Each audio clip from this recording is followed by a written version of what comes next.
विद्यार्थीको हक हित न्याय पढाइ शैक्षिक सुधारको लागि आन्दोलित हुनुपर्ने शैक्षिक आन्दोलन मुभमेन्ट चलाउनु पर्ने विद्यार्थी नेताहरू अहिले स्वार्थमा कहाँबाट कमिसन आउँछ कहाँबाट चाहिँ इसारा आउँछ कुन नेताले चाहिँ इसारा दिन्छन् र आन्दोलन गर्न जाउँ भनेर किन अगाडि अग्रसर हुन्छन् कि यो विद्यार्थी आन्दोलन दिग्भ्रमित भएको हो हैन योलाई चाहिँ यसरी परिभाषित गर्ने एउटा चाहिँ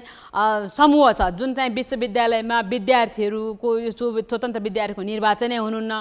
भन्ने आदि इत्यादि यो एउटा चाहिँ अहिले बहसको विषयहरू बनाइएको यसलाई जुन विषयलाई चाहिँ ठिक ढङ्गबाट सधैँ अँध्यारो मात्रै हुँदैन उज्यालो र अँध्यारो बराबर हुन्छ त्यसकारणले जहाँ समस्या छ त्यहाँ समाधान पनि हुन्छ यो कुरा चाहिँ मलाई के लाग्छ भने विद्यार्थीको राम्रा पक्ष राम्रो गरेको कुराहरूलाई चाहिँ कहीँ कतै नलिएर र त्यसमा आएका नेगेटिभ कुराहरूलाई मात्रै बाहिर ल्याउने कुराहरूले पनि यो जुन गतिमा आइरहेको त्यसलाई चाहिँ बढी रेसियोमा त्यसको ग्राफ चाहिँ नकारात्मक ढङ्गको ग्राफ मात्रै अगाडि बढाइएको जस्तो लाग्छ